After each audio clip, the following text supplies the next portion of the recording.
আসসালামু আলাইকুম। সংবাদে আপনাদের সবাইকে স্বাগত জানাচ্ছি। আমি ফিরোজ তোহা। শুরুতেই আরবে কেবলস সংবাদ শিরোনাম। পুরোদমে ইরান, ইসরায়েল এবং নিরীহ ফিলিস্তিনিদের মাঝে ভয়াবহ যুদ্ধ চলছে হামলা পাল্টা হামলা। এরই মাঝে আমাদের হাতে এসে পৌঁছেছে এই যুদ্ধের সর্বশেষ গুরুত্বপূর্ণ সবথেকে তাজা আপডেট সংবাদ আপনাদের জানিয়ে দিব। প্রথমে জানাবো, ইসরায়েলে ফের ক্ষেপণাস্ত্র হামলা, বেজে উঠল সাইরেন। আলহামদুলিল্লাহ, ইয়েমেন থেকে আবারও ইসরায়েলের দিকে একের পর এক সফলভাবে ক্ষেপণাস্ত্র হামলা করেছে ইয়েমেনের সশস্ত্র বাহিনী হুতি যোদ্ধারা। তবে আইডিএফ দাবি করেছে তারা সেগুলো প্রতিহত করেছে, কিন্তু ইয়েমেন বলছে তারা সফলভাবে হামলা চালিয়েছে। এদিকে আশুরার রাতে দেখা গেল আয়তুল্লাহ আলী খামেনিকে। আলহামদুলিল্লাহ, ইসলামী বিপ্লবের সর্বোচ্চ ধর্মীয় নেতা আয়তুল্লাহ আলী খামেনিকে আজ তেহরানের ইমাম খোমেনি হুসাইনিয়াতে আশুরা রাতের শোক অনুষ্ঠানে অংশ নেন। শোক অনুষ্ঠানে বিভিন্ন শ্রেণী পেশার মানুষ এবং ইরানের শীর্ষস্থানীয় কর্মকর্তারা উপস্থিত ছিলেন। তাদের মধ্যে পার্লামেন্ট স্পিকার, বিচার বিভাগের প্রধান এবং ফার্স্ট ভাইস প্রেসিডেন্টও উপস্থিত ছিলেন। এ সময় ইরানিরা তাদের প্রাণ ফিরে পেয়েছে বলে মনে হচ্ছিল। এদিকে কাতারে প্রতিনিধি দল পাঠাচ্ছে ইহুদিবাদী ইসরায়েল। হামাসের সঙ্গে যুদ্ধবিরতির বিষয়ে পরোক্ষ আলোচনা চালাতে একটি প্রতিনিধি দল কাতারে পাঠানোর সিদ্ধান্ত নিয়েছে ইসরায়েলের প্রধানমন্ত্রী বেঞ্জামিন নেতানিয়াহু। তবে তিনি স্পষ্ট করে দিয়েছেন, হামাসের প্রস্তাবিত কিছু পরিবর্তন ইসরায়েলের জন্য গ্রহণযোগ্য নয়। খবর সিবিএস নিউজের। এবারে জানাবো, কসোভোর পার্লামেন্ট অধিবেশন চলাকালে ভয়াবহ হুমকি, 10 মিনিটের মধ্যেই বিস্ফোরিত হবে বোমা। বোমা হামলার হুমকির পর কসোভোর রাজধানী প্রিস্টিনায় পার্লামেন্ট ভবন থেকে আইন প্রণেতা এবং সাংবাদিকদের নিরাপদে সরিয়ে নেওয়া হয়েছে। আজ স্পিকার নির্বাচনের জন্য পুনরায় শুরু হওয়া সাধারণ অধিবেশনের 42তম অধিবেশনের সময় এই ঘটনার সূত্রপাত হয়। উল্লেখ্য, 15 এপ্রিল থেকে এই অধিবেশন চলছে এবং এখন পর্যন্ত নতুন স্পিকার নির্বাচিত হয়নি। এবং সর্বশেষ জানাবো, হোসেনি দালান থেকে তাজিয়া মিছিল শুরু। পবিত্র আশুরা উপলক্ষে রাজধানীতে ঐতিহাসিক হোসেনি দালান থেকে তাজিয়া মিছিল বের করেছে শিয়া সম্প্রদায়ের মুসলমানরা। আজ সকাল 10:30টার পর শুরু হয় এই শোকের মিছিল। প্রিয় দর্শক, এতক্ষণ শুনছিলেন সংবাদ শিরোনাম, এবারে বিস্তারিত।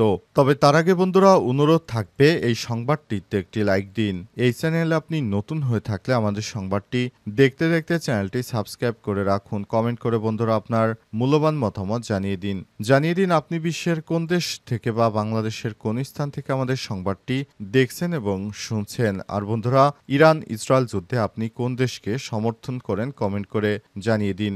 গাজা যুদ্ধে আপনি যদি নিরীহ ফিলিস্তিনিদের ভালোবেসে থাকেন কমেন্টে ইয়েস লিখে বিশ্ববাসীকে জানিয়ে দিন। সংবাদটি আপনার সোশ্যাল মিডিয়া ফেসবুকে শেয়ার করে বন্ধুদেরও দেখার সুযোগ করে দিন। এবারে বিস্তারিত।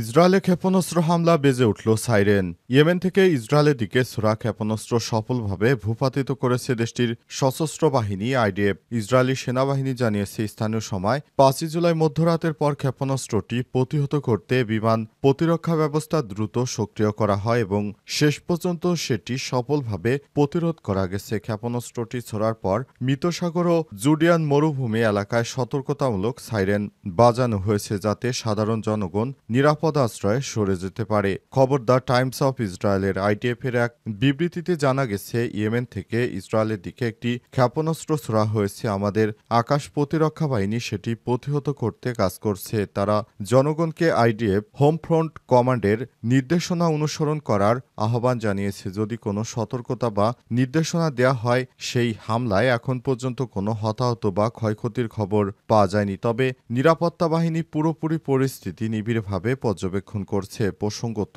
ইয়েমেনের হুতি গোষ্ঠী এর আগেও ইসরায়েলের দিকে ড্রোন ও ক্ষেপণাস্ত্র ছুড়েছে বলে অভিযোগ রয়েছে। বিশেষত গাজা যুদ্ধ শুরুর পর থেকে ইসরায়েলি প্রতিরক্ষা বাহিনী সতর্ক অবস্থানে রয়েছে এবং আকাশপথে যে কোনো আক্রমণ প্রতিহত করতে প্রস্তুত বলে জানিয়েছে তারা। এ অবস্থায় পুরো সিস্টেমটি কার্যকর ব্যাহত হয়েছে ইহুদিবাদী ইসরায়েলের।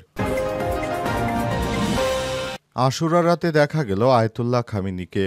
ইসলামী বিপ্লবী সর্বোচ্চ নেতা আয়াতুল্লাহ আলী খামেনিকে শনিবার তেহরানে ইমাম খোমেনি হোসাইনিয়াতে আশুরা রাতের অনুষ্ঠানের এক অংশে দেখা গেছে। অনুষ্ঠানের বিভিন্ন শ্রেণী পেশার মানুষ এবং ইরানের শীর্ষস্থানীয় কর্মকর্তারা উপস্থিত ছিলেন। তাদের মধ্যে পার্লামেন্টের স্পিকার, বিচার বিভাগের প্রধান এবং ফার্স্ট ভাইস প্রেসিডেন্টও ছিলেন।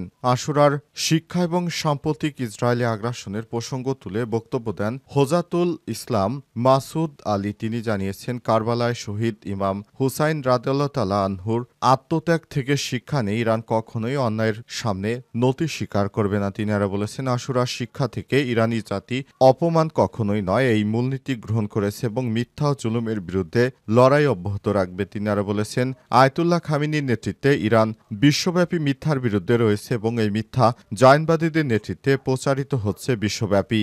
অনুষ্ঠানে আয়াতুল্লাহ খামেনি নিজে কোনো বক্তব্য দেননি, তবে তিনি খ্যাতিমান লোকসঙ্গীত শিল্পী মাহমুদ কারিমিকে ডেকে নিয়ে তার কানে কানে কিছু কথা বলেছেন। পরে কারিমি জানান, খামেনি তাকে একটি বিশেষ লাইন পাঠ করতে বলেছেন, তুমি থাকবে আমার আত্মা ও হৃদয় হে স্বদেশ।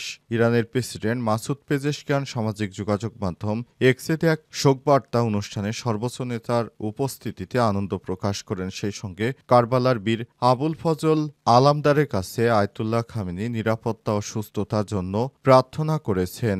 আয়াতুল্লাহ খামেনি এখন মুসলিম বিশ্বের সর্বোচ্চ ধর্মীয় নেতা। তিনি আছেন বলে জায়নবাদী ইহুদিবাদীদেরকে চরম শিক্ষা দিতে পেরেছে ইরান।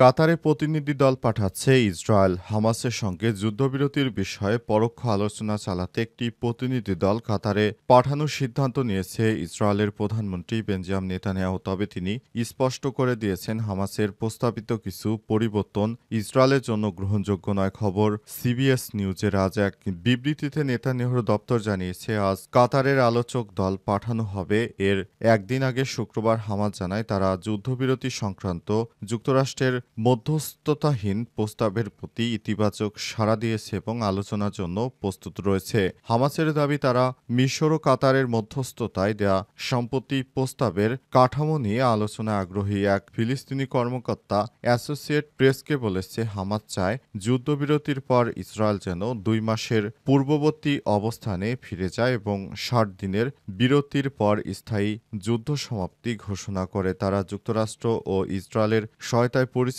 গাজা হিউম্যানিটেরিয়ান ফাউন্ডেশন বা জিএইচএফ এর মাধ্যমে ত্রাণ বিতরণ বন্ধের দাবিও জানিয়েছে। যুক্তরাষ্ট্রের প্রেসিডেন্ট ডোনাল্ড ট্রাম্পের ঘোষণা ইসরায়েল 2 মাসের যুদ্ধবিরতিতে সম্মত হয়েছে। তবে ইসরায়েল কিংবা হামাস কোনো পক্ষই এখনও বক্তব্য নিশ্চিত করেনি। আজ প্রেসিডেন্ট ট্রাম্প আরও বলেছেন, আমি মনে করি এটি ইতিবাচক অগ্রগতি। আশা করি আগামী সপ্তাহে গাজার বিষয়ে একটি সমঝোতায় পৌঁছানো সম্ভব হবে। তবে প্রতিদিনই পরিস্থিতি বদলাচ্ছে। প্রতিবেদন অনুযায়ী নেতানিয়াহুর মন্ত্রিসভার প্রস্তাবের কিছু বিষয় মেনে নিলে এখন পর্যন্ত চূড়ান্ত কোনো সিদ্ধান্ত নেয়নি। এছাড়াও নেতানিয়াহুর সোমবার হোয়াইট হাউসের প্রেসিডেন্ট ট্রাম্পের সঙ্গে সাক্ষাৎ করার কথা রয়েছে। এদিকে গাজা স্বাস্থ্য মন্ত্রণালয় জানিয়েছে, যুদ্ধ শুরু হওয়ার পর থেকে গাজায় নিহতের সংখ্যা 57,000 ছাড়িয়েছে এবং নিহতদের মধ্যে অর্ধেকের বেশি নারী ও শিশু। চলমান সংঘাতে গত কয়েক সপ্তাহে শুধু মানবিক ত্রাণ সংগ্রহের চেষ্টায় নিহত হয়েছে আরও 640 জন বেসামরিক নাগরিকের মধ্যে 400 জনের বেশি নিহত হয়েছে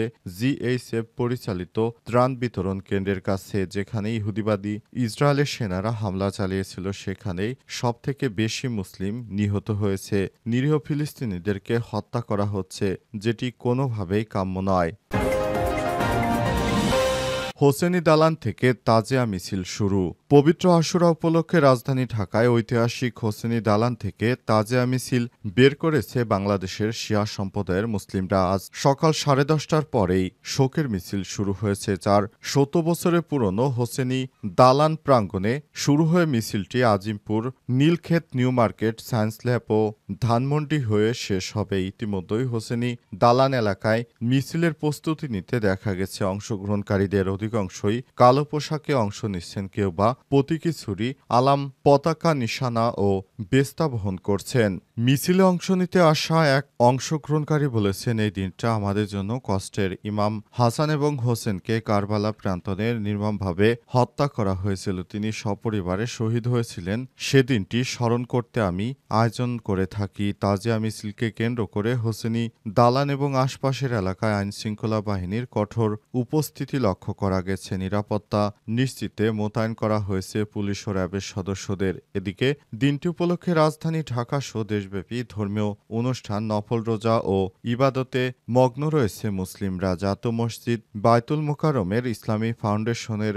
আয়োজনে আজ বাদ জোহর অনুষ্ঠিত হবে পবিত্র আশুরার গুরুত্বপূর্ণ তাৎপর্য শীর্ষক আলোচনা সভা ও দোয়া মাহফিল। এতে প্রধান আলোচক হিসেবে থাকবেন মুফতি মাওলানা মোহাম্মদ মুজিবুর উদ্দিন ও সভাপতিত্ব করবেন ড মোহাম্মদ হারুনুর রশিদ। রাষ্ট্রপতি মোহাম্মদ শাহাবুদ্দিন ও প্রধান উপদেষ্টা অধ্যাপক ড মোহাম্মদ ইউনূস পবিত্র আশুরা উপলক্ষে পৃথক বাণী দিয়েছেন এবং প্রধান উপদেষ্টা তার বাণীতে সমাজে সত্য ন্যায়ের প্রতিষ্ঠায় আশুরার মর্মবাণী অন্তরে ধারণ করার আহ্বান জানিয়েছেন। তাজিয়া মিছিলে ধারালো অস্ত্র, লাঠি, আতশবাজি ও পটকা বহন সম্পূর্ণ নিষিদ্ধ করেছে ঢাকা মেট্রোপলিটন পুলিশ। ডিএমপি ধর্মীয় ভাবগাম্ভীর্য রক্ষা এবং জননিরাপত্তার স্বার্থে ডিএমপি অর্ডিন্যান্স ১৯৭৬-এর ২৮-২৯ ধারায় এসব নিষিদ্ধ ঘোষণা করা হয়েছে।